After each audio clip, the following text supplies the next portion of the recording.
Naranasan natin sa buhay natin. Ayan na. Ang Panginoon ay nandoon sa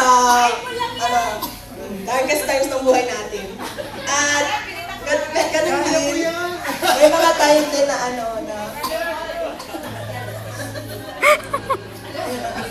kaya na, gagamit siya ng mga tao sa buhay natin, natatanggap sa atin, kahit ano tayo. Yun na, ano siya. Kahit ano tayo. Ipaparamdam niya sa atin yung, ayun, yung unconditional love ng Panginoon.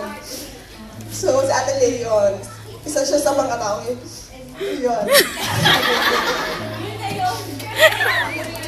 Abot pa yung talampakan. Yung luha. Ayun, kaya, maraming salamat po.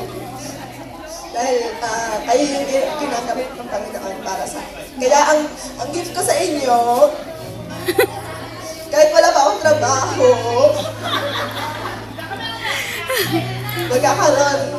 Pero ang gift ko sa inyo ay, hindi ko yung iba, yung binibigay nila ay 1 year na ipag-pray ka ng 1 month. Pero hindi ko mapapagpapis yun. Pero ito, yung gift certificate ko sa'yo is 1 week of my pray, 1 week of 7 days a week na I commit to pray for you every day in 1 week. Yan, kasi yun yung magbibigay ko. Hindi sa